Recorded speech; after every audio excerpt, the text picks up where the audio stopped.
Kapan kalian mau bertajalli kepada dia? Kapan mengauli iman? Tiba-tiba ngaku-ngaku sudah menjalankan takwa. Karena takwa itu sangat spesial. Tapi selama ini dengar kata-kata itu? Kita hanya menjalankan apa yang didengar kata orang. Yang penting sudah pakai baju takwa, langsung petantang petenteng jadi orang yang bertakwa. Nanti buka Quran surat Al-Baqarah ayat 63 ya, sampai di rumah.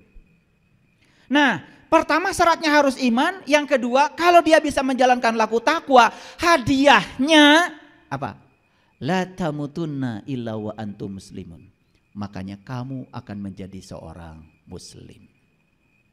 Bahkan menjadi seorang muslim itu menjadi syarat mati. Kata Allah, janganlah kau mati kecuali kamu harus sudah menjadi muslim. Sayang sekali, muslim itu didangkalkan oleh kita hanya sebatas sebutan buat orang yang mengaku beragama tertentu. Padahal itu tingkatan tertinggi yang harus dicapai. Iman saja belum, takwa saja yang nggak ngerti, tiba-tiba menyatakan diri sebagai muslim. Aneh apa tidak? Aneh?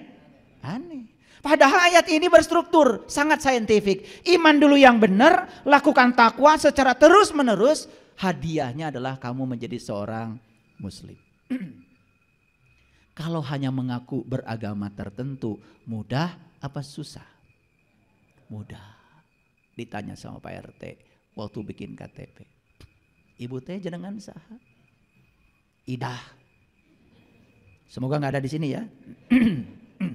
Alamat di mana? Kampung ieu RT sabaraha RW sabaraha. Punten Ibu, agama Islam Pak RT. Langsung jadi muslim? Menurut siapa? Menurut Pak RT. Itu yang sering kita tidak sadari. Apakah kita muslim menurut Allah? Pernah gak nanya gitu? Ya Allah, kata Pak RT saya muslim. Apakah kata engkau juga muslim? Pernah nanya gitu? Gak pernah. Kalau saya dari kecil saya nanya. Makanya kita sekarang sangat senang dengan istilah muslim non muslim. Dan kita mengatakan muslim siapa saja yang mengaku. Non muslim siapa saja yang tidak mengaku. Hanya sebatas itu. Padahal bagi saya muslim non muslim itu tidak sekedar itu. Bagi saya muslim siapapun keyakinannya. Apapun jalan hidupnya. Kalau dia sudah bisa berserah diri secara total kepada Allah. Bagi saya itulah muslim. Dan siapapun yang belum bisa berserah diri kepada Allah, malah ngatur-ngatur Allah supaya Allah ngikutin keinginan kahayang manehna. Bagi saya mah itu bukan. Bagi saya ya. Jangan ikut-ikutan saya.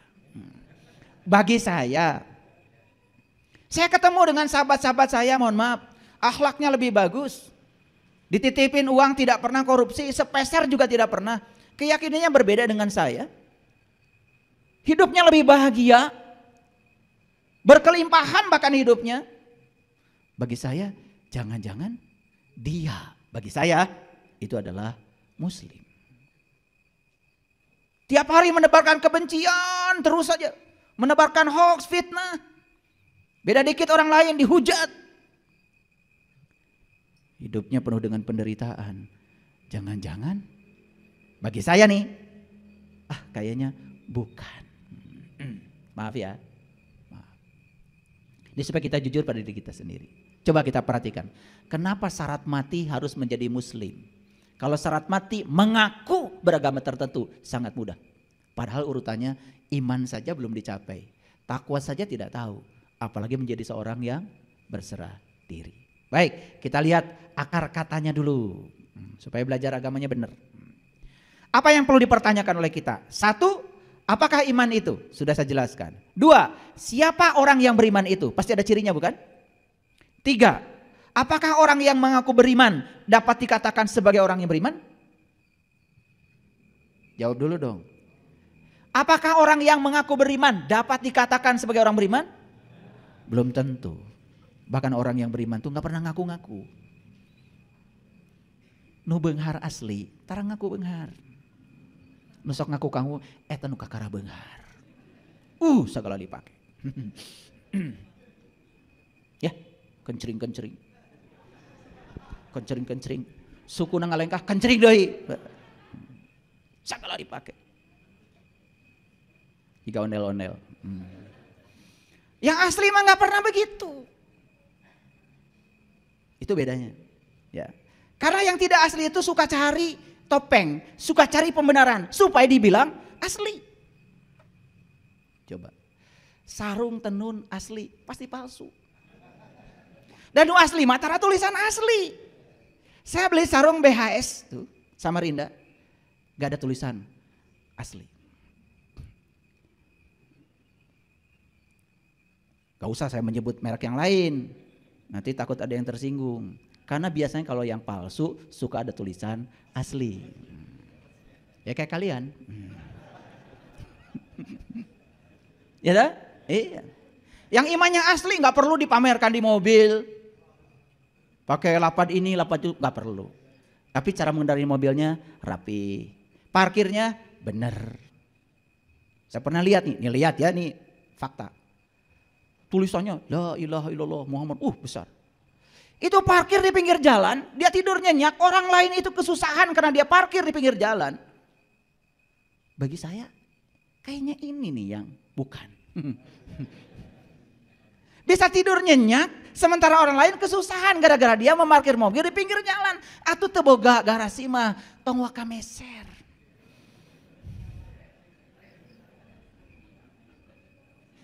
Cenah kadengin. Lalu selanjutnya apa sih takwa itu sudah saya jelaskan ya tadi. Ini baru penjelasan loh. Tetapi tata caranya tidak mungkin saya jelaskan. Kalau ingin tahu takwa yang sebenarnya harus belajar. Belajar secara khusus. Nanti saya akan berikan kelas khusus kepada orang khusus. Ini baru saya jelaskan takwa versi Quran. Bisa dibaca semua orang. Tetapi itu pun caranya belum begitu jelas kan. Karena bagaimana kita bisa tadi mengambil janji, diangkat kesadarannya, ngangkat kesadarannya kita belum bisa. Ditunjukkan sesuatu di puncak kesadarannya. Bagaimana supaya Allah bertajali pada diri kita? Kumaha carana? Itulah perlu ilmu khusus. Nah disitulah kita perlu ketemu dengan orang-orang yang khusus. Yang mewarisi ilmu khusus. Jadi supaya kita tuh bicara tidak ngasal gitu.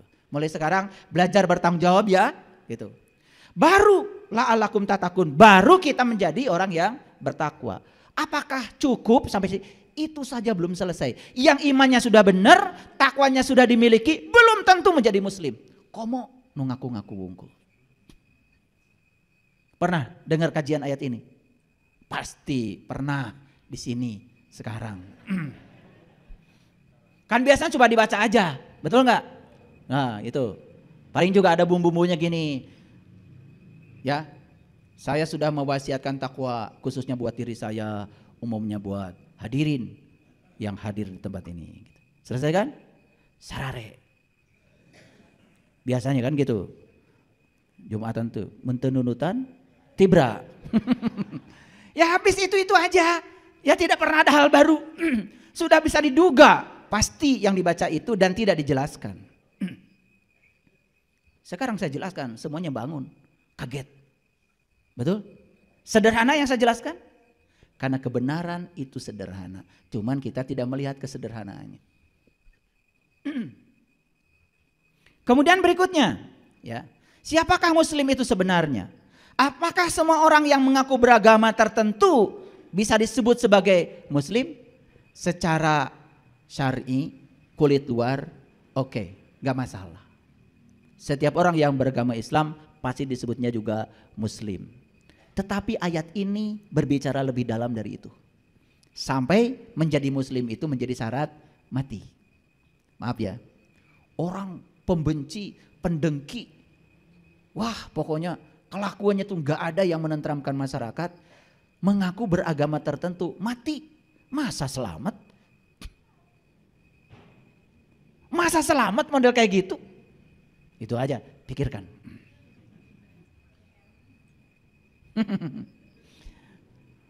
Lanjut. Nah ternyata muslim itu adalah gelar yang diberikan Allah untuk manusia yang sudah mencapai Islam. Apa? Gelar yang diberikan Allah untuk manusia yang sudah mencapai Islam. Pertanyaan berikutnya, apa Islam itu? Karena kita kenal Islam selama ini hanya sekedar nama sebuah agama. Padahal di Quran ada 73 kali disebut kata Islam. Dan saya juga sangat kagum kenapa Allah menyebutnya 73 kali. Nah, ini belum saya buka ya, terlalu dalam, nanti malah bingung. Terlalu dalam, nanti suatu saat kalau sudah belajar ilmu khusus akan bisa menjawab sendiri. Nanti ada saatnya. Kata Islam berasal dari kata aslama, yuslimu, islaman. Nah, kalau belajar ilmu nahu, ya ilmu nahu, ilmu syaraf di pesantren pasti akan belajar ini. Jadi kata Islam dari kata aslama, yuslimu, islaman. Aslama artinya tunduk. Yuslimu artinya patuh. Islaman itu artinya selamat. Pertanyaannya sederhana. Apakah kita sudah tunduk, patuh kepada Allah? Atau malah Allah disuruh tunduk dan patuh kepada kamu? Jujur nih jawab.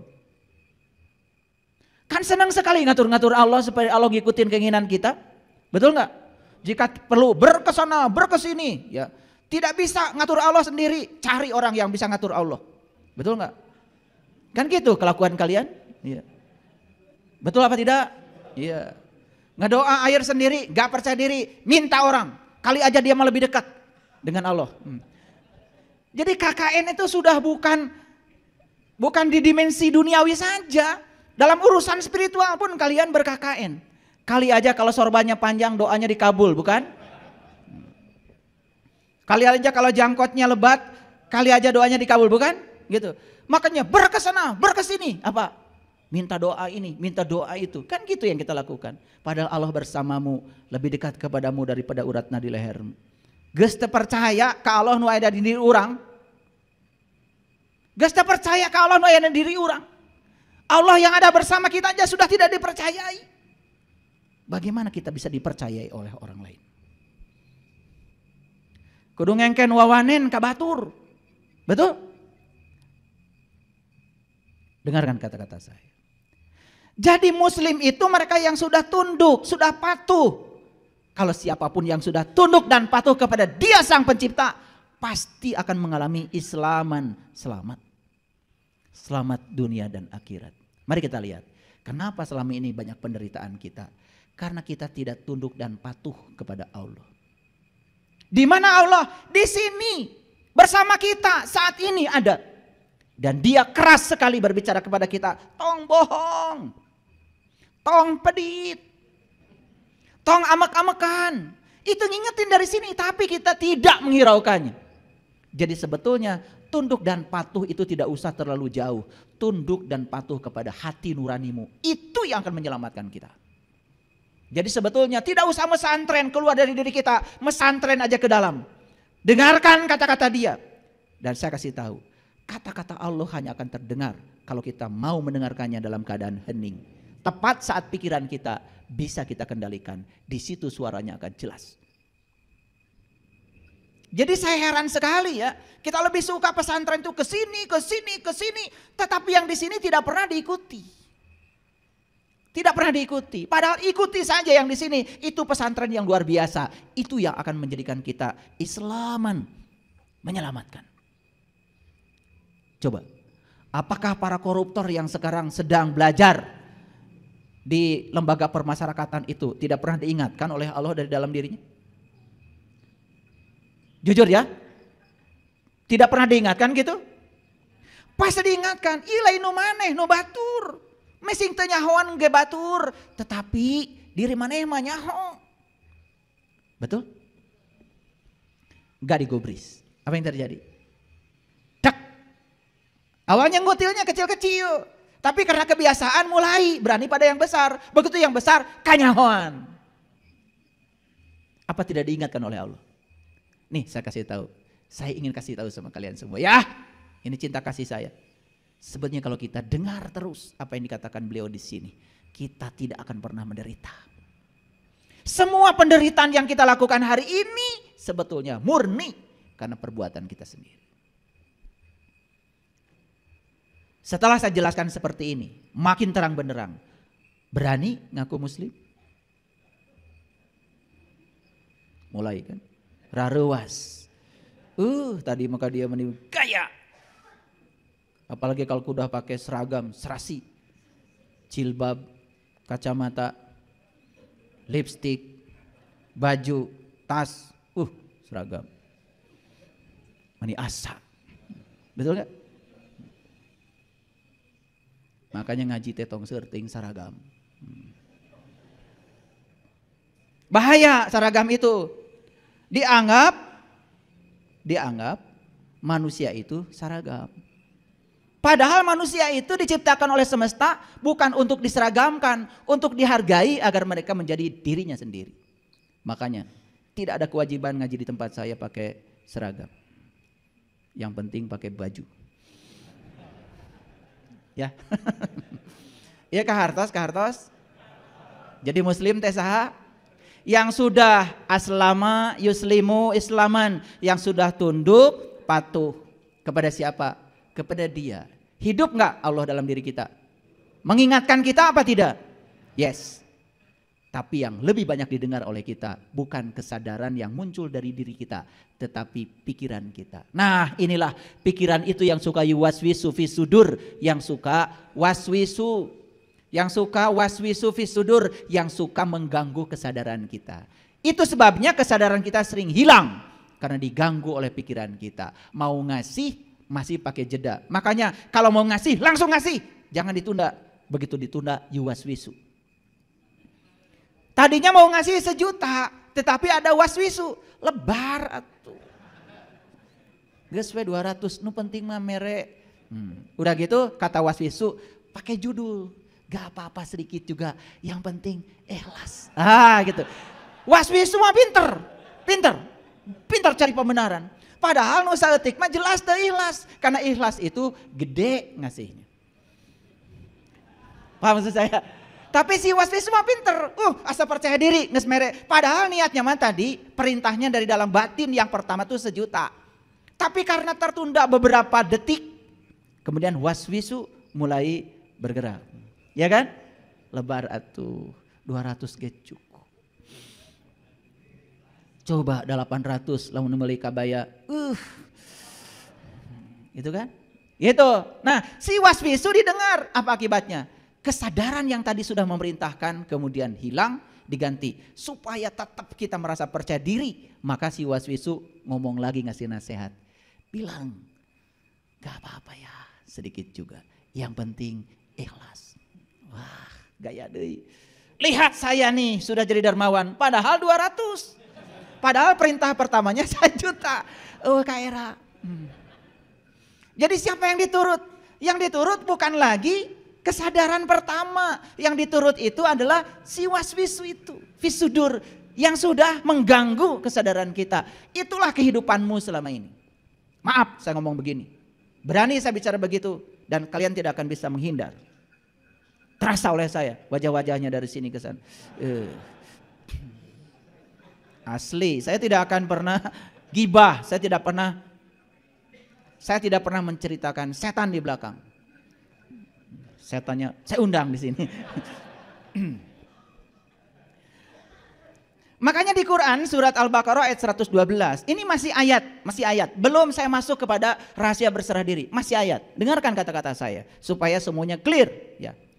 Allah mengatakan begini, bala man aslama wajhahu lillah wa huwa muhsinun falahu ajruhu inda rabbih wala khaufun alaihim walahum yahzanun. Ini pintu masuk ke dunia sains. Perhatikan saya. Bala akan tetapi man barang siapa aslama berserah diri wajhahu wajah. Jadi di sini dikatakan barang siapa yang menyerahkan wajahnya seutuhnya lillah kepada Allah. Jadi diartikan berserah diri karena diri kita yang sejati kan sebetulnya identitasnya ada di sini. Identitas manusia di sini semua. Makanya KTP semua dari sini ke atas. Betul apa tidak? Pak RT, sekampung ini saya terkenal seksi. Tolong dong jangan dari sini ke atas, saya pengennya dari sini ke sini. Gak bisa, identitasmu kata Pak RT dari sini kalur, tong macam-macam. Jadi identitas manusia dari sini ke atas, maka diri itu adalah wajah.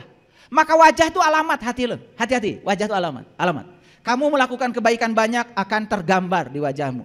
Melakukan keburukan banyak akan tergambar di wajahmu. Hati-hati, karena wajah kita ini adalah alamat dari semua kebaikan dan keburukan yang kita lakukan. Hati-hati ini wajah, hati-hati. Wajah itu adalah address, alamat. Bala akan tetapi man barang siapa aslama, berserah diri, wajhahu, mampu menyerahkan diri, wajahnya, jati dirinya, lillah kepada Allah, wa huwa muhsinun, baru dia akan melakukan kebaikan. Jadi syarat untuk melakukan kebaikan itu syaratnya kita harus bisa menghadapkan wajah lahir dan batin kita sepenuhnya lillah. Jangan pakai topeng lagi. Itu sebabnya pikiran ini disebutnya juga dasamuka, disebutnya rahwana, penguasa negeri Alengka. Dasamuka loba banget.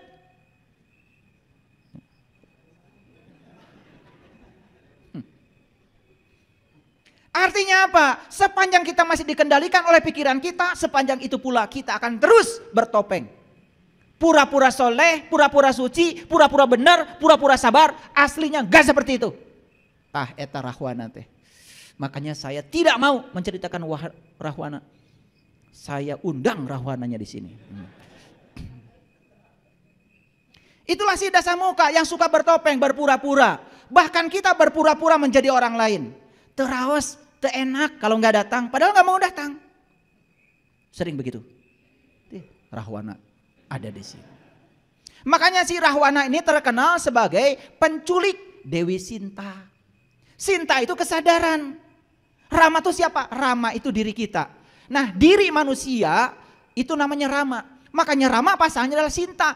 Sinta sering dicuri oleh Rahwana. Sebetulnya itu cerita Ramayana itu cerita diri kita. Karena kita sering kehilangan kesadaran. Dicuri oleh yuwas wisu, pikiran gelap kita. Itulah yang namanya Rahwana. Bertopeng, dasamuka. Sebetulnya wajahnya bukan 10, leuwih loba. Itulah pikiran. Saya kasih tahu para sahabat. Sepanjang kalian masih dikendalikan oleh pikiran hidup kalian. Sepanjang itu kalian akan terus berpura-pura. Siapa yang sedang ditipu? Dirimu sendiri. Berpura-pura sholat, padahal tidak sholat. Begitu Allahu Akbar, pikiran jalan-jalan kemana-mana. Terus berpura-pura. Tidak bisa ingat kepada Allah. Maaf, terpaksa saya harus bicara begini. Yuk, berhenti berpura-pura. Temukan dirimu yang asli. Jangan jadi rahwana. Jangan terus-menerus mencuri Dewi Sinta. Maka siapapun yang bisa berserah diri seutuhnya, wajahnya lahir batin kepada Allah, maka dia akan bisa melakukan kebaikan. Lihat saya semuanya, lihat kebaikan. Allah mengatakan di Quran, wa ahsin kama ahsanallahu ilaika. Berbuat baiklah kamu sebagaimana aku berbuat baik kepada kamu. Jadi sesuatu dikatakan perbuatan baik apabila mekanisme melakukannya seperti Allah melakukannya kepadamu. Yuk kita periksa sekarang. Apakah kita selama ini melakukan kebaikan? Periksa sekarang. Lihat Allah melakukan kebaikan. Apakah Allah melakukan kebaikan bergantung kebaikan kita? Apakah kamu melakukan kebaikan tergantung kebaikan orang pada kamu? Jawab. Rahwana. Kalau udah dibuka gini baru pada ketawa. Kemarin-kemarin susah jujur pada diri sendiri. Allah tetap baik walaupun kita tidak baik pada Allah. Jawab. Apakah kamu tetap baik walaupun orang lain tidak baik kepada kamu? Rahwana. Jadi sebetulnya saya tidak salah bicara ini di sini. Ternyata yang hadir ngaraku deh. Gak apa-apa. Lebih bagus ngaku daripada kita terus-menerus memojokkan orang. Saatnya kita melihat diri kita yang asli hari ini. Wa ahsin kama ahsanallahu ilaika. Berbuat baiklah kamu sebagaimana Allah berbuat baik kepada kamu. Jadi Allah berbuat baik itu tanpa syarat. Sementara kita berbuat baik selalu pakai syarat. Aku akan setia kepada kamu kalau kamu baik sama aku.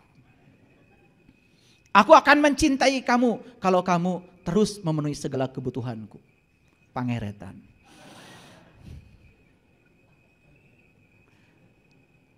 Jadi jangan-jangan semua yang disebut perbuatan baik selama ini, mekanisme melakukannya tidak seperti Allah melakukannya kepada kita.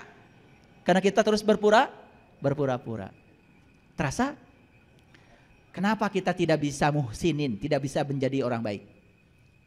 Karena kita belum bisa menghadapkan seutuhnya wajah lahir batin kita kepada Allah. Belum aslama, belum Islam. Belum, baru ngaku-ngaku saja. Clear sampai sini? Oke, lanjut. Siapapun yang melakukan kebaikan, maka baginya adalah pahala. Perhatikan, falahu ajrun. Maka bagi dia akan ada ajrun. Saya sudah jelaskan tadi ya. Ajrun itu adalah sang wajibul wujudnya. Ajrun itu adalah zatnya. Jadi sebetulnya pahala yang sebenarnya adalah Allah. Untuk apa masuk surga kalau nggak ketemu Allah? Bukankah kenikmatan tertinggi di surga itu adalah berjumpa, menatap kemuliaan wajahnya? Jadi pahala yang sebenarnya itu adalah ajrun. Maka di Quran kata pahala adalah ajrun. Falahum ajrun ghairu mamnun. Paham? Kalau saya bahas ajrun ini nanti perlu waktu 60 SKS. Itu aja dulu, itu dulu. Ya, jangan tanya lebih lanjut dulu ya. Jangan. Karena bagusnya dijawab oleh pengalaman pribadi kita nanti. Jangan dijawab oleh hayalan. Karena setiap pertanyaan kalau jawab, belum tentu jawaban itu adalah atas pertanyaan itu. Oleh karena itu, hati-hati. Sucikan terus pertanyaan, jangan dikotori oleh jawaban yang keliru. Sucikan terus pertanyaan ya. Oke. Nah, siapapun yang sudah mendapatkan ajrun, sudah mendapatkan dia. Makanya para rasul, para nabi kan doanya, hasbunallah wa ni'mal wakil, ni'mal maula wa ni'man nasyir, hasbi Allah.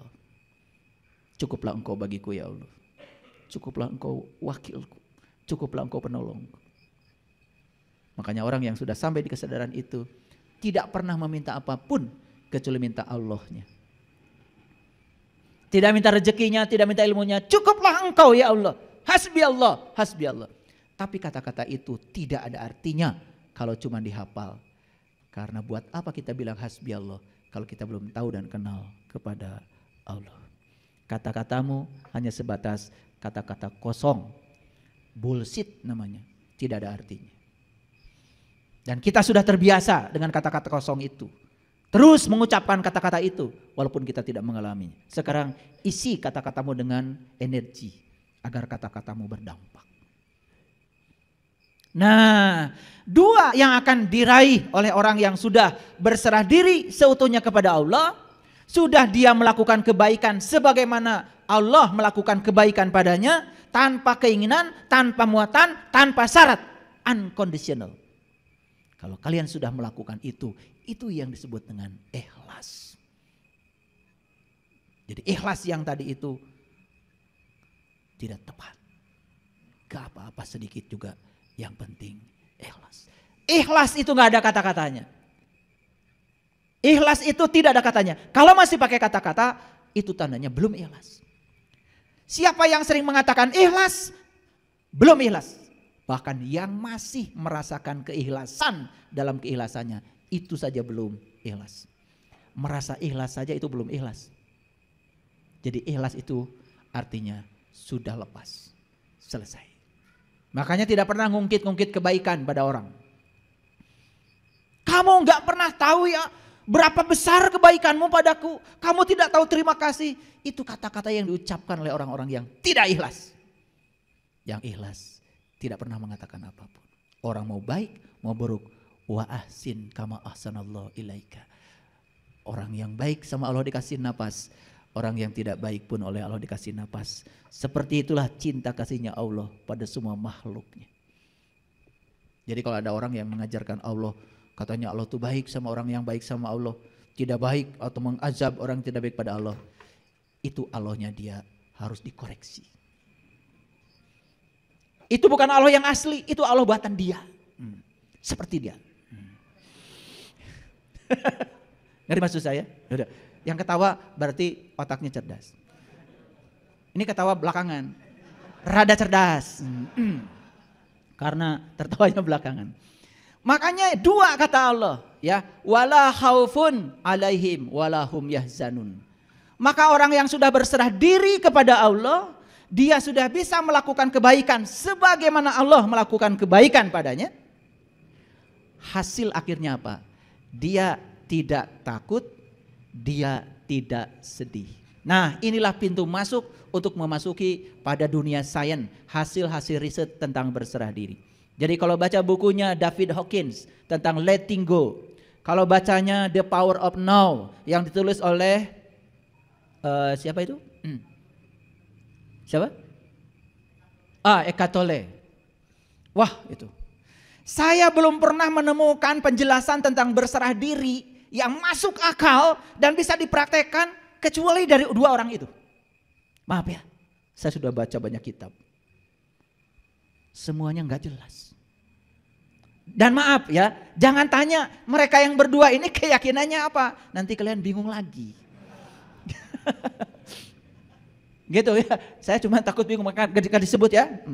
Nah, oke, perhatikan saya. Jadi kalau orang yang sudah berserah diri kepada Allah itu dua hasil akhirnya, tidak takut dan tidak sedih. Tidak khawatir dan tidak berduka cita. Mari kita lihat dulu sekarang. Kapan seseorang itu takut? Ini hasil riset neuroscience mengatakan bahwa seseorang itu akan takut manakala dia mengizinkan dirinya dibawa oleh pikirannya ke masa depan. Kita buktikan sekarang. Kita bernapas sekarang? Bernapas. Ada duit ya di kantong? Pasti ada. Pasti ada. Saya tahu nggak usah bohong. Ya, beras di rumah ada? Ada. Makanan di rumah? Ada. Sekarang coba memikirkan besok. Memikirkan lusa, memikirkan yang akan datang. Pasti kalian akan takut. Padahal faktanya hari ini kita baik-baik saja. Jadi sebetulnya takut itu terjadi pada diri kita manakala kita mengizinkan diri kita dibawa oleh pikiran palsu kita ke masa depan. Clear? Jadi takut berasal dari mana kalau begitu? Dari kenyataan atau dari ilusi pikiran? Ilusi pikiran. Hari ini ditakutkan, kemarin faktanya hari ini baik-baik saja. Nih saya kasih tahu ya. Hari ini itu kemarin ditakutkan oleh kalian. Tapi ternyata kalian hari ini baik-baik saja. Duit ada. Buat ongkos ada. Makanya saya kasih tahu besok itu tidak ada. Untuk membuktikan besok tidak ada, maka naik angkot. Ada tulisan di angkot, hari ini bayar, besok gratis. Besok naik angkot lagi, bayar? Kata supir angkot, kan gratisnya isuk bu. Ada gak besok? Gak ada, walaupun besok masih hidup kan hari ini lagi. Betul atau tidak? Nah ini, aduh. Ini kuliah mahal sebetulnya ya. Harusnya bayar ini. Iya, saya ikut pelatihan untuk hidup bahagia saja saya keluarnya miliaran loh. Belajar kemana-mana. Terbang sana terbang sini. Ikut pelatihan tingkat dunia. Untuk belajar. Jadi saya ingin memadukan. Kenapa setelah saya belajar Quran, belajar agama. Kok implementasinya belum sampai gitu. Itu rasa saya waktu itu. Ternyata perlu dilengkapi oleh hasil-hasil riset dunia sains. Dan ternyata begitu masuk itu keren banget. Luar biasa. Makanya saya berani mengajarkan berserah diri karena saya sudah mengalaminya. Nah, jadi kalau orang sudah berserah diri secara total, bala man aslama wajhahu lillah wa huwa muhsinun falahu ajruhu inda rabbih wala khaufun alaihim wala hum yahzanun. Cirinya cuma dua, hasil akhirnya cuma dua. Satu, bebas dari rasa takut. Dua, bebas dari rasa sedih. Baik, takut sudah ngerti ya? Jadi takut itu berasal dari mana? Ilusi pikiran. Karena pikiran itu selalu membawa kita ke masa depan, kalau enggak membawa kita ke masa lalu. Pikiran itu tidak suka saat ini. Jadi sebetulnya orang yang selalu takut dan sedih hidupnya karena dia kurang kunjungan ke saat ini. kurang berkunjung ke saat ini.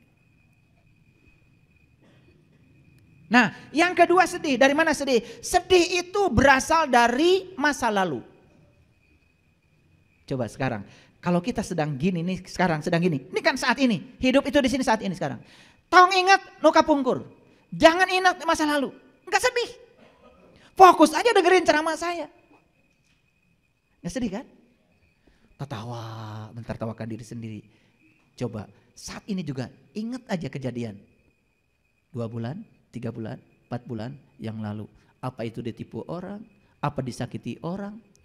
Semua kesedihan itu sebetulnya berasal dari diri kita sendiri yang mengizinkan diri ini dibawa oleh pikiran kita ke masa lalu. Pasti sedih. Makanya saya tidak pernah hidup di masa lalu. Saya juga tidak pernah hidup di masa depan. Masa lalu hanya sarana belajar, bukan saya. Masa depan sarana berharap bagi saya. Tapi saya hidup di sini, saat ini, sekarang. Dengan cara menerapkan hasil belajar tentang masa lalu. Tapi di sini, saat ini, sekarang. Ya. Kalau ingin lihat surga, lihat anak kita. Kalau ingin lihat surga, lihat anak kita. Anak kita. Ya, anak kita. Anak yang sedang usia 5, 6, 7 tahun, sedang lucu-lucunya. Pernah nggak mikirkan, besok gimana kalau nggak ada beras? Pernah? Hari ini ada bubur di hadapannya, dia santap bubur dengan penuh kehusuan saat itu. Betul? Makanya kalau ingin belajar surga, belajar dari anak kecil. Makanya orang Bali mengatakan anak kecil adalah sumber sukacita. Anak kecil lagi bermain, umur 6, 7 tahun, lucu-lucunya. Pernah nggak memasalahkan hari lalu? Nggak pernah. Jadwalnya ulin we. Makanya mohon maaf ya, saya menyitir salah satu pernyataan dalam Alkitab. Di situ dikatakan, kamu tidak akan pernah bisa merasakan kerajaan surga kecuali kamu sudah bisa menjadi anak kecil kembali. Jadi kerajaan surga itu hanya bisa dinikmati kalau kita sudah menjadi anak kecil. Apa ciri anak kecil? 2, 1 polos, 2 lugu, dan apa adanya. Anak kecil berantem saat itu juga langsung pelukan dan main lagi. Gak kayak kalian. Betul gak? Iya. 10 tahun habis berantem masih ingat aja terus. Makanya wajahnya kayak gini, bopeng-bopeng. Sebelah sini nih terutama. Sebelah ini nggak beda. Iya, jika perlu bersumpah, ya, jika saya mati nanti, jangan kau sentuh tubuhku. Gus modar masih kena gitu. Itu dendam masih dibawa. Ya Allah, subhanallah. Nah makanya jadi anak kecil ya, lucu, polos. Makanya kalau kita ingin belajar surga, belajar dari anak kecil. Anak kecil itu surganya di sini, saat ini, sekarang. Betul? Tidak memikirkan hari esok, tidak memikirkan masa lalu. Hadir di sini, saat ini, sekarang. Kalau kita totalitas hari ini, besok ditentukan oleh hari ini. Jadi besok itu gak usah dipikirkan sebetulnya. Isi saja secara total hari ini. Hari ini bisa berbagi, berbagilah. Hari ini bisa nengok tetangga yang sakit, tengoklah. Hari ini bisa memberi senyum pada orang, tersenyumlah. Mewah tersenyum itu. Suatu saat kalian tidak bisa itu lagi. Saya kasih tahu pada semuanya. Kalian bisa duduk di tempat ini mewah? Mewah. Karena besok-besok belum tentu bisa duduk seperti ini. Bisa nulis mewah? Mewah. Karena besok-besok tidak mungkin bisa menggerakkan tangan ini lagi. Cuci tangan, merasakan air menyentuh tangan kita, mewah? Mewah, karena suatu saat air menyentuh tanganmu, kau tidak akan merasakan lagi dinginnya air. Jadi betapa banyak kemewahan yang diberikan semesta kepada kita, kita lupakan. Kenapa? Lagi cuci tangan, pikiran sudah di meja. Gitu maraneh mah. Punten ya, hayang nyiwit. Iya. Lagi makan, pikiran sudah di pasar. Betul? Itulah manusia. Dulu waktu gadis pengen cepat nikah. Membayangkan kehidupan ada pikiran anu nipu. Betul? Menikah teh raos mereunanya. Kulam teh duaan. Gitu. Begitu sudah nikah, pengen cerai. Kieu geuning karasana, kan gitu. Betul? Ya kayak gitu. Terus berburu ke depan. Katanya pengen piknik ke Bali. Dari rumah udah buru-buru, pakai baju buru-buru, sarapan buru-buru, barudak buru-buru atuh hararese. Tuh, rek piknik naon juga gitu. Betul nggak? Celek tadi di mobil, begitu macet, tit, buru-buru, hayang buru-buru ke airport. Di airport teh, hayang buru-buru naik pesawat. Geus naik pesawat, hayang buru-buru enteup deui pesawat teh. Nepi TK Denpasar, hayang buru-buru naik bus. Naik bus teh hayang buru-buru ke hotel. Di hotel hayang buru-buru ke Kutu.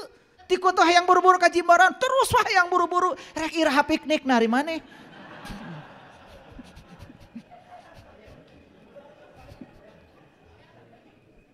Keun we lah, cenah karasaeun.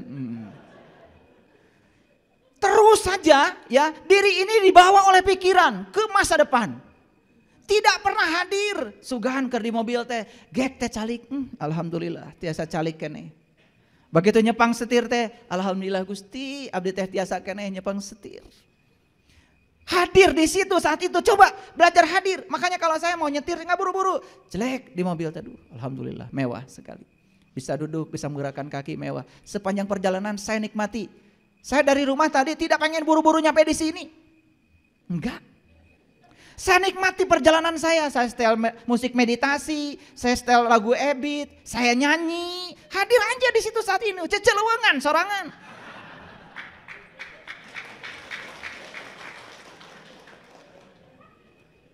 Da marane mah teu kitu.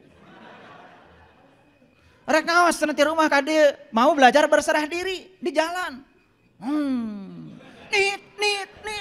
Galewang ka dieu. Reka mana? Jadi semua kemewahan yang hadir di saat itu hampir tidak ternikmati. Betul? Itu sebabnya kita ini sering jadi diri palsu. Mengizinkan diri kita dibawa oleh pikiran ke masa depan dan masa lalu. Tidak pernah hadir di sini saat ini sekarang. Coba belajar berkunjung ke saat ini. Hadir di sini saat ini sekarang. Di situ kita akan merasakan kedamaian yang luar biasa. Ini belum dikasih tahu rahasianya. Belum. Ini baru ayatnya. Nah, sekarang kita belajar. Jadi dari ayat ini Quran surat Al-Baqarah catat ayat 112. Mahal ini, mahal. Jadi ciri orang yang sudah berserah diri itu sudah tidak lagi takut, tidak lagi khawatir. Jadi berserah diri itu sebetulnya hadir di sini saat ini sekarang tanpa penilaian benar salah, tanpa penilaian baik buruk. Ini harus dipraktikkan. Coba begitu ada kejadian apapun saat ini, jangan menilai. Terima semua yang terjadi apa adanya. Jangan dinilai. Begitu dinilai kita akan memilih, dan memilih itu mengambil yang kita sukai dan menendang jauh-jauh yang tidak kita sukai. Sepanjang hidupmu seperti itu, berarti kita masih melawan Allah. Sekarang pertanyaannya, adakah di semesta yang terjadi tanpa kehadirannya? Adakah di semesta yang terjadi tanpa kehendaknya? Kenapa kita selama ini masih mengambil ini dan menendang itu? Apa yang kita sukai kita ambil, kita cengkram. Apa yang kita tidak sukai kita jauh-jauh buang. Sepanjang hidupmu seperti itu, sepanjang itu pula kamu tidak akan pernah bahagia. Hadir di sini saat ini sekarang tanpa penilaian, tanpa penghakiman. Yakini semua yang terjadi karena ada kehadirannya. Itulah memahami kun fayakun. Kun fayakun, kehadirannya saja sudah cukup membuat sesuatu terjadi. Kalau dinilai oleh pikiran kita jadi benar salah, dinilai oleh pikiran kita jadi baik buruk, itulah pikiran. Padahal semua yang terjadi adalah kebenaran. Ketika kita bisa menerima kebenaran, itu yang namanya sabar. Jadi apa tuh kebenaran? Kebenaran adalah semua realitas hidup. Terima semua apa adanya. Tanpa penilaian, tanpa penghakiman. Disitulah kita akan bisa berserah diri. Itulah muslim tuh. Kenapa kalian selama ini marah? Karena kalian menilai. Yang dinilai belum tentu kebenaran. Hanya benar salah menurut versimu sendiri. Betul? Saya tanya. Ketika anak nakal, pasti kita akan bilang salah. Ketika anak nurut pada kehendakmu, kalian bilang benar. Padahal anak itu sedang berusaha menjadi dirinya sendiri. Ketika anak nurut pada perintahmu, siapa tahu malah justru itu sedang melanggar jati dirinya. Karena dia sedang menjadi orang tuanya, tidak sedang menjadi dirinya. Tapi otak kita mengatakan itu benar, karena dia nurut. Makanya doanya juga sing nurut, sing nurut. Gitu kalian. Budak teh kudu jadi indung bapana. Kalau begitu menghalangi keinginan semesta. Siapa tahu ya anak ini calon presiden. Indung bapana tukang tempe. Piraku anak kudu jadi tukang tempe. Bukan merendahkan tukang tempe. Tukang tempe itu mulia. Karena nenek kakek saya juga tukang tempe. Tapi saya tidak mau jadi tukang tempe. Makanya saya ada di sini. Karena nenek kakek saya walaupun nyuruh saya nyuci kedelai, nginjak-injak kedelai. Supaya kulumudnya itu coplot. Bukan berarti nenek kakek saya ingin menjadikan saya tukang itu. Tidak. Dan selalu kami diajarkan untuk menjadi diri sendiri.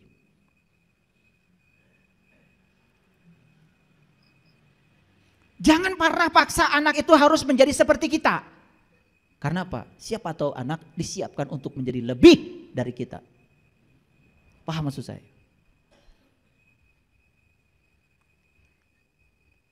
Jadi siapapun yang saat ini khawatir pasti sedang memikirkan hari esok.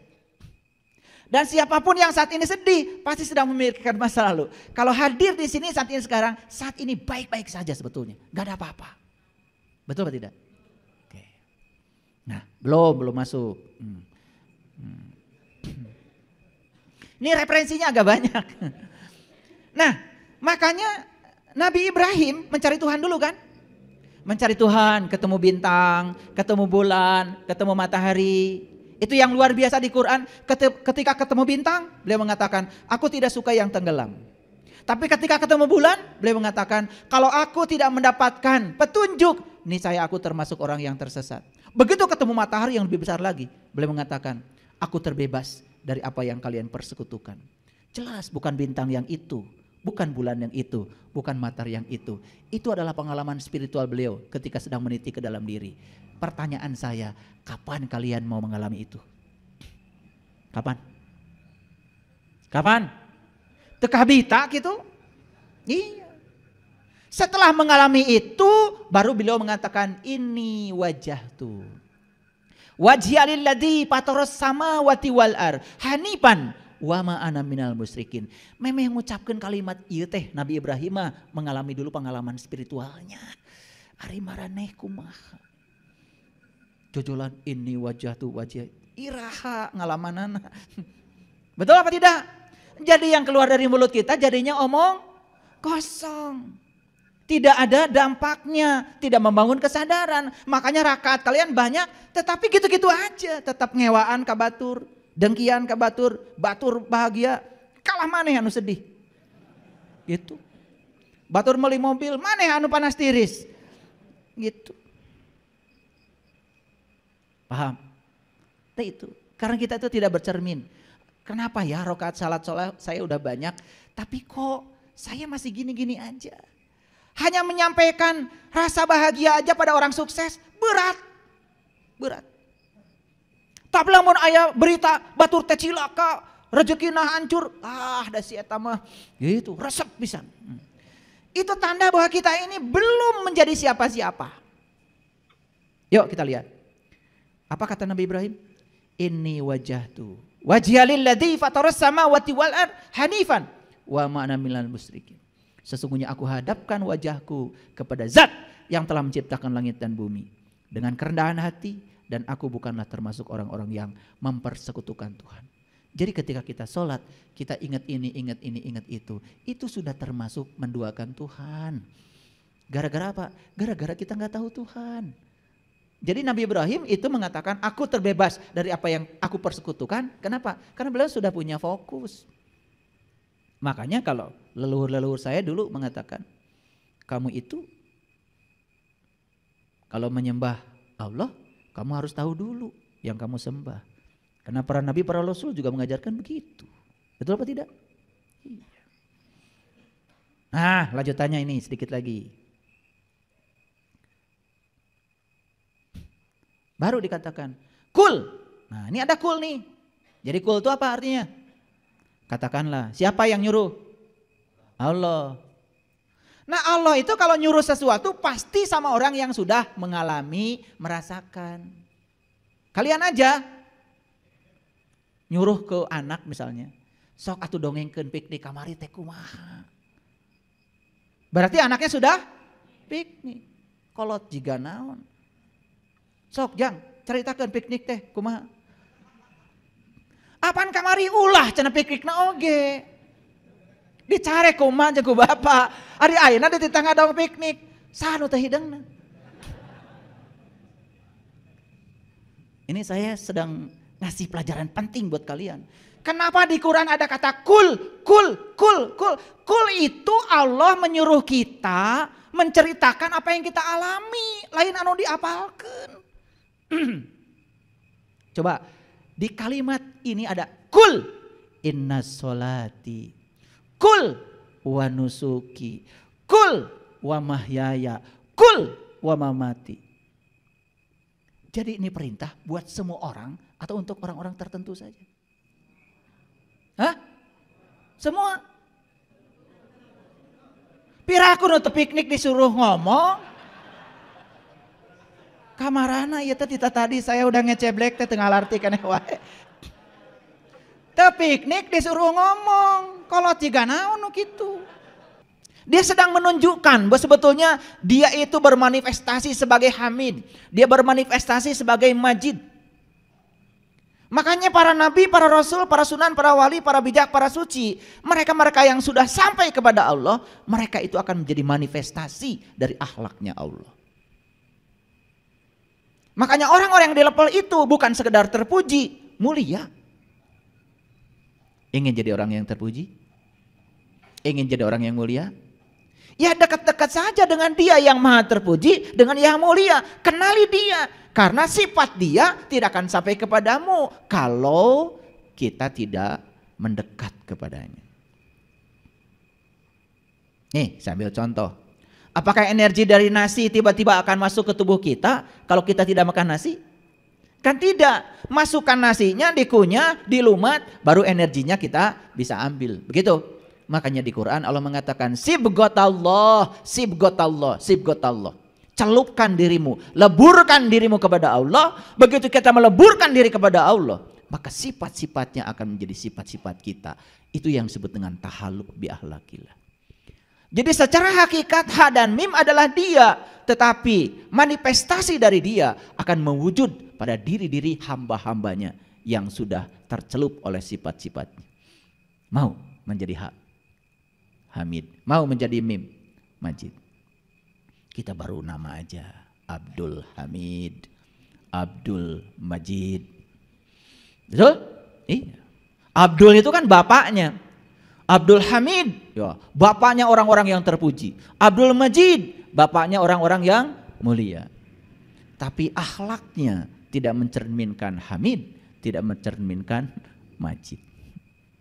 Karena tidak tercelup oleh celupannya Allah. Tahu celup? Coba. Saya dulu ya, karena tidak kebeli sepatu, ya. Ibu saya pergi ke pasar beli sepatu cap kelenci, warnanya putih.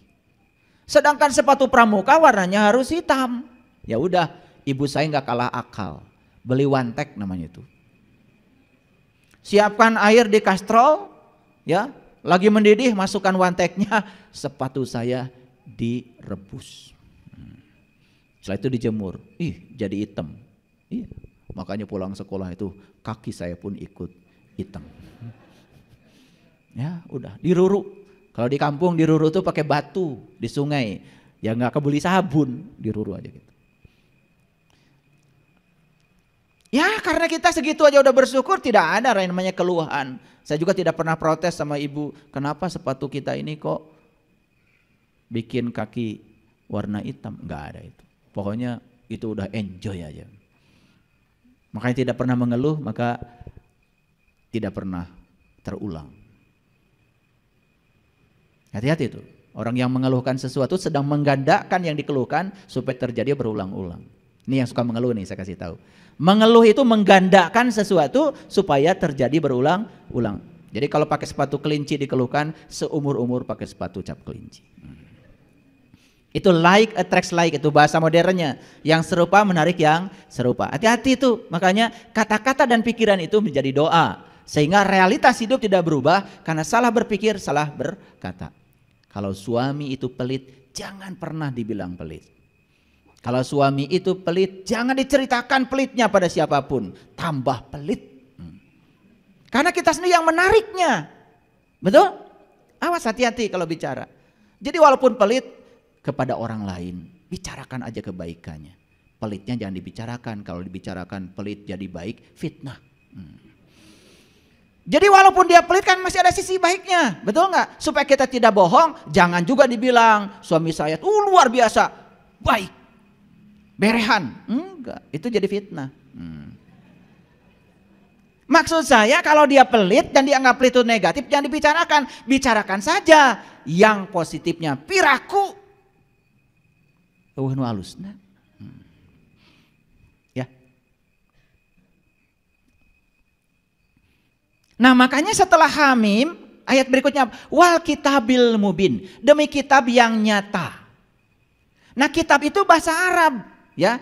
Bahasa lainnya adalah kalamullah. Kalam itu sifat, Allah itu zat, dan sifat dengan zat tidak pernah berpisah. Jadi kitab sejati itu adalah Allah yang ada dalam diri. Makanya kita disuruh membaca kitab sejati itu. Iqra kitabaka kafa binafsika al-yauma 'alaika hasiba. Bacalah kitab sejatimu dan cukup itu sebagai juru hisabmu. Itu perintah di Quran itu, membaca kitab sejati. Gak ada hurufnya, gak ada kata-katanya, tidak ada tulisannya. Tetapi kalau itu dibaca ada. Bahkan suaranya nyaring kalau kita selalu hening mendengarkan suaranya. Cuman suara beliau itu sering terhempas oleh keberisikan pikiran kita sendiri. Makanya belajar supaya pikiran kita tidak berisik. Karena pikiran itu tidak suka saat ini, sukanya besok atau kemarin. Makanya sering berkunjung ke saat ini, pikiran kita menjadi tenang. Itu namanya mindfulness. Bahasa kerennya. Ngerti ya? Banyak yang gak ngerti, cuma gini-gini aja. Mindfulness itu bahasa apa lagi? Jangan-jangan bid'ah.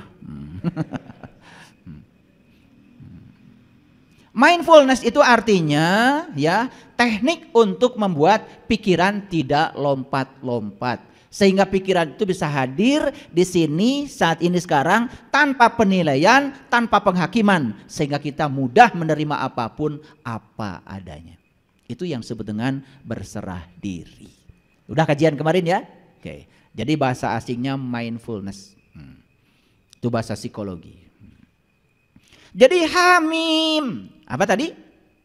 Ya, Ha itu dia yang terpuji, dia yang maha mulia. Secara hakikat adalah dia, asal kita. Tetapi dia bisa bermanifestasi. Siapapun manusia yang mau menyatu dengan dia, pasti kebagian haknya. Pakai kebagian mimnya. Mau kebagian? Nyatu sama dia. Gimana caranya? Tidak diberi di sini. Makanya dikatakan wal kitabil mubin. Jadi kitab yang nyata itu yang pertama adalah dia sendiri, yang kedua kitab yang nyata adalah orang-orang yang sudah bisa menyerap sifat-sifat dia, itu juga kitab yang nyata. Jadi sebetulnya para nabi, para rasul itu adalah kitab yang nyata. Disebutnya juga Al-Quran yang berjalan. Maka Nabi Muhammad terkenal akhlaknya beliau adalah Al-Quran. Jadi Quran itu sudah bukan tulisan lagi, sudah menjadi akhlak. Beda dengan kita. Baru hafal 2-3 ayat aja, wih sudah luar biasa. Bikin pondok pesantren. Makanya kita itu sekarang ya butuh pengamal. Bukan penghafal saja. Ya. Inna anzalnahu fi lailati mubarakah. Inna kunna mungdirin. Sesungguhnya kami menurunkannya pada malam yang diberkahi. Kamilah yang memberi peringatan. Ayo lihat saya semuanya. Jadi sebetulnya Allah itu sudah bersama dengan kita. Al-Hamid, Al-Majid itu sudah bersama dengan kita. Loh kok kenapa hari ini sifat-sifatnya tidak muncul sebagai sifat diri kita?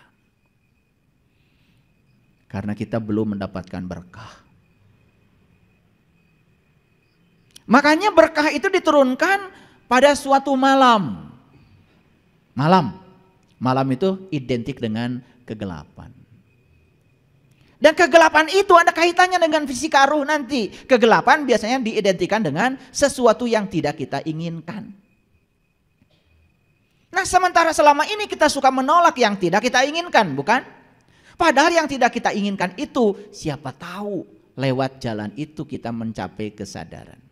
Makanya saya sering bicara dengan orang-orang yang kenapa Bapak Ibu ini yang udah datang ke rumah saya, kenapa datang sama saya? Ingin belajar kesadaran. Kenapa ingin belajar kesadaran? Karena situasi sekarang sudah tidak seperti dulu lagi. Dulu duitnya banyak, sekarang tidak ada lagi.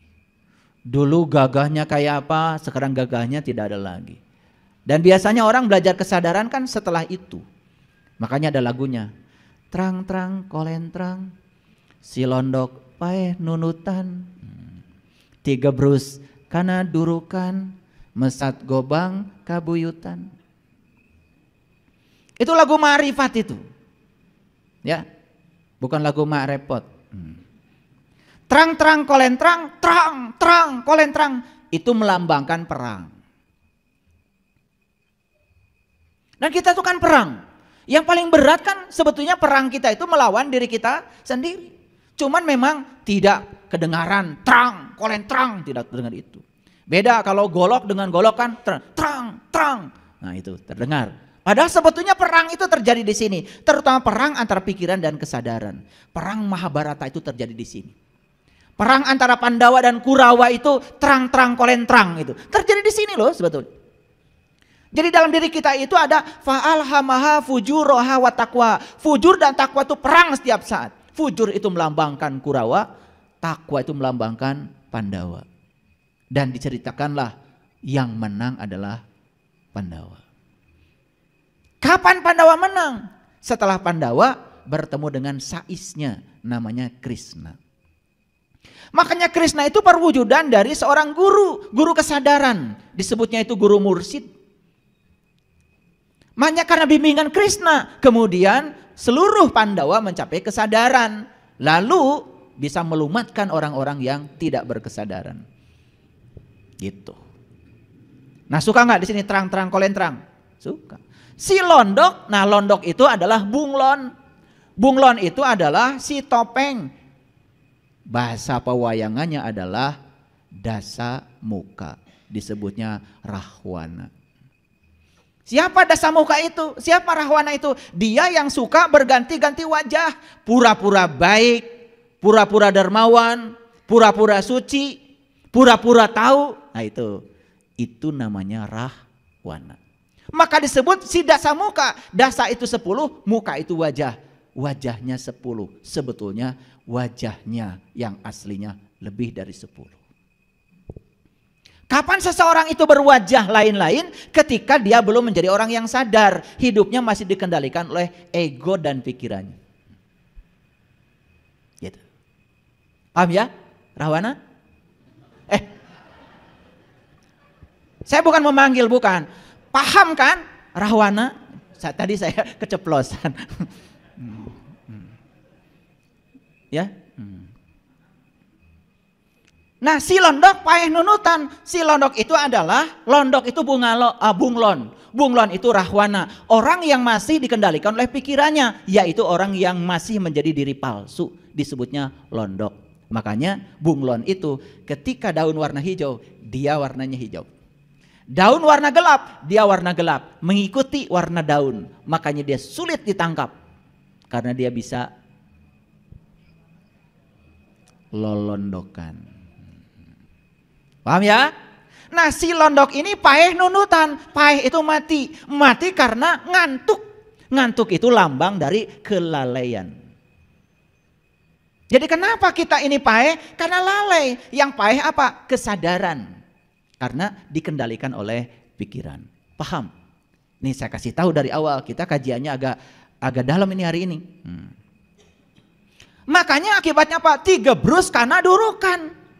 Masuklah dia pada api yang menyala-nyala. Itu bahasa Sundanya durukan. Api yang menyala-nyala, bahasa Qurannya nar. Bahasa Nusantaranya naraloka. Tempat yang terkena sinar api. Orang marah, kita marah. Orang jengkel, kita jengkel. Orang pelit, tambah pelit. Orang jahat, kita jahat juga. Itu yang disebut dengan naraloka. Tempat terkena api. Sini. Setelah digebrus karena durukan baru sadar. Memang semua orang belajar spiritual itu nunggu digebrus karena durukan. Da kerbenghar mah. Gak ada mencari guru spiritual. Ger sehat malaya. Geus gararing, geus sangsara, geus sagala teu boga baru cari guru. Itulah nasib para guru spiritual tuh kasihan. Dicari nate lamun geus arareueuh. Keur beunghar mah kerjaya mah boro-boro. Ya, ingat guru spiritual. Betul apa tidak? Iya. Tapi dah enggak apa-apa, peran para guru mah begitu, ya. Mun geus digebrus kana durukan, kakara mesat gobang kabuyutan. Baru ingat nih, buyut leluhur boha-boha urang teh. Aya ilmu ti leluhur ya, nu teu kapake ku urang. Ada ilmu dari buyut kita yang selama ini kita lupakan. Sehingga kita menjadi lupa tentang jati diri kita sendiri. Baru ingat buyut. Nah buyut itu lambang dari orang-orang yang sudah mencapai kesadaran. Makanya gitu. Idza jaa nasrullahi wal fath. Apabila jaa datang pertolongan Allah wal fath untuk mengalami keterbukaan. Keterbukaan mata qalb. Idza jaa nasrullahi wal fath wa ra'aitan nasa yadkhuluna fi dinillahi afwaja. Akan berbondong-bondong.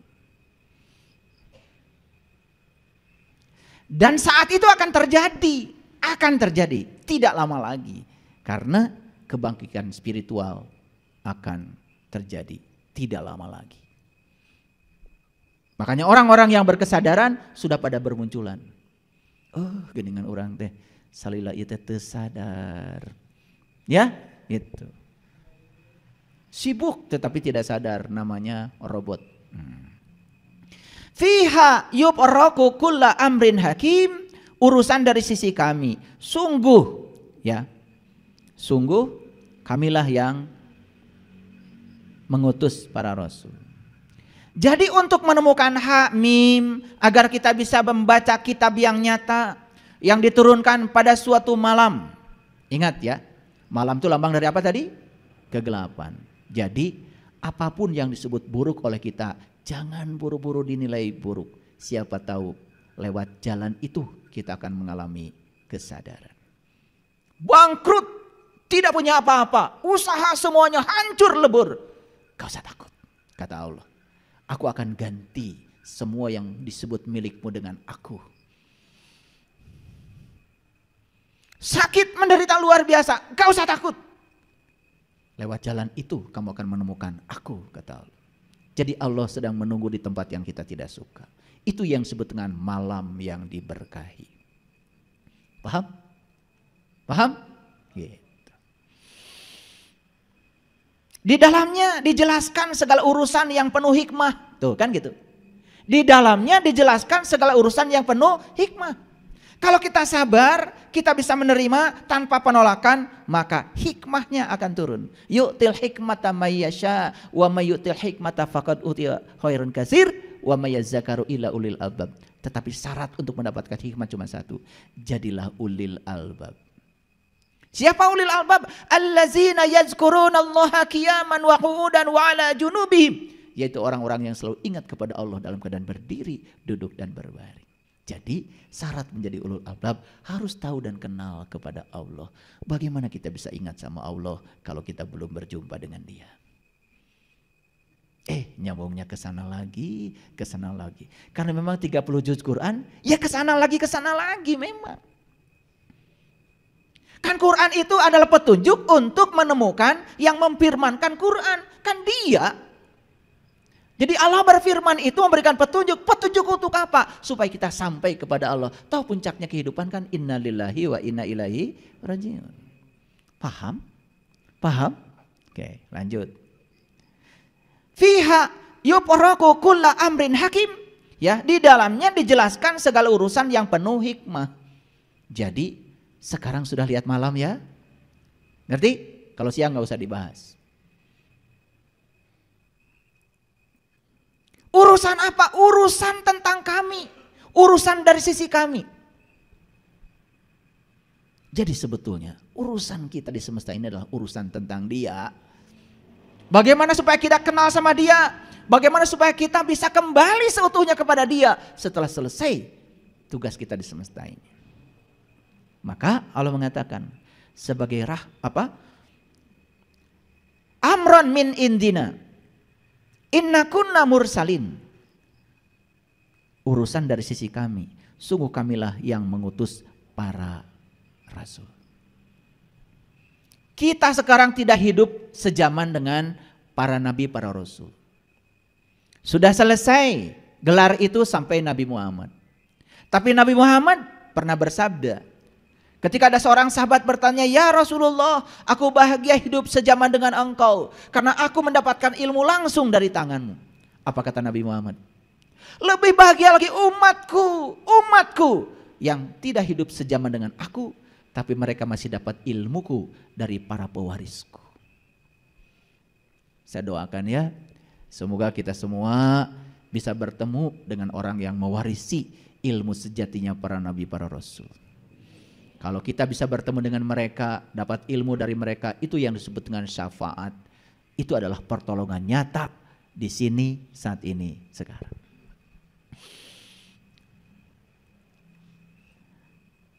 Makanya Allah menyatakan, rahmatan min rabbika innahu huwas samiul alim. Sebagai rahmat dari Tuhanmu, sungguh Dia yang maha mendengar dan maha mengetahui. Yuk, lihat saya. Rahmat Allah yang paling besar itu manakala satu, bisa hidup sejaman dengan para rasul. Rahmat Allah yang paling besar juga kalau kita di kehidupan yang sekarang tidak hidup sejaman dengan para nabi dan para rasul, tapi kita masih dapat ilmu yang diwariskan oleh mereka lewat para pewarisnya. Siapa para pewaris ilmunya Rasul itu? Ketika Nabi ditanya, siapa ya Rasulullah yang mewarisi ilmumu? Al ulama warasatul anbiya. Makanya di Quran surat Ali Imran ayat 49, ciri ulama itu cuma 3. 1, bisa membantu kita membuka mata kolbu yang tertutup. 2, bisa menyembuhkan penyakit kulit, penyakit luar, ngerti sesuatu kulitnya saja. Yang 3, bisa membangkitkan orang yang mati kesadarannya. Jadi jelas di Quran itu ciri ulama itu 3. Itu Quran loh, eksplisit ya. Kalau nggak percaya nanti kalian buka Quran surat Ali Imran 49. Di situ diceritakan secara jelas. Jadi ciri ulama itu begitu.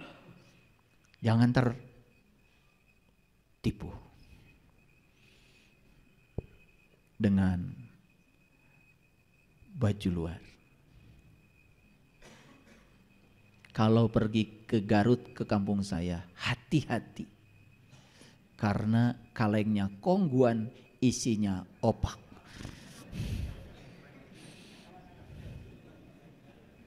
Jadi saya ngasih tahu karena saya orang Garut. Hati-hati kalau ke kampung saya. Luarnya kongguan, tapi dalamnya kiripik. Saya ngasih tahu aja nanti kalau ke Garut, wih kongguan, hati-hati. Itulah kulit luar itu suka menipu. Luarnya apa, dalamnya apa. Tapi kalau kita sudah tahu dalamannya, tidak akan tertipu lagi. Makanya semoga kita bisa bertemu dengan orang yang mewarisi ilmunya para nabi, para rasul. Itu. Amron min indina inna kuna mursalin. Rahmatan mir rabbika innahu huwas samiul alim. Bertemu dengan mereka itu adalah rahmat dari Tuhanmu. Maka dalam hadis qudsi Allah menyatakan, hadis qudsi ini ya, para waliku ada di bawah naunganku dan tidak ada yang bisa berkenalan dengan seorang waliku tanpa seizinku. Jadi wali-wali Allah itu tidak akan pernah bisa disentuh kecuali oleh orang-orang yang diberi izin oleh Allah. Nah itu maka dijelaskan di Quran surat Al-Kahfi itu, Mayyahdillahu fahuwal muhtadi wa mayyudlil falan tajidalahu waliyan mursidan. Jelas ya. Rabbis samawati wal ar wa ma bainahuma in kuntum muqinin. Tuhan langit dan bumi yang ada di antara keduanya jika kamu orang-orang yang meyakini.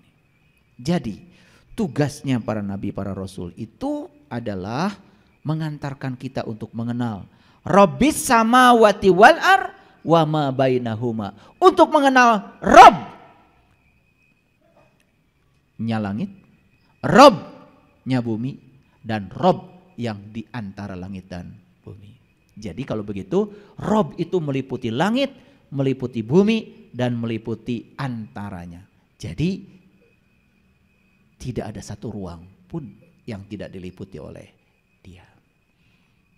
Nah ini sudah mengerucut pada judul. Jadi judulnya apa tadi? Semua kehidupan diliputi oleh cahaya, tidak diliputi oleh kegelapan.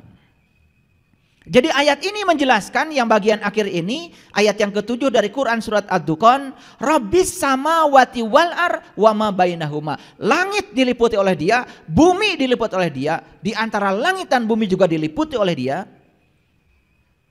Jadi kira-kira meliputi kita enggak Dia? Meliputi pohon enggak Dia? Meliputi ruang kosong enggak Dia? Tidak ada satu ruang pun di semesta yang tanpa batas ini yang tidak diliputi oleh Dia. Jadi karena semua diliputi oleh Dia, berarti semua harusnya diliputi oleh cahayanya. Harusnya semua diliputi oleh cahaya. Tidak ada satu ruang pun di semesta ini yang diliputi oleh kegelapan.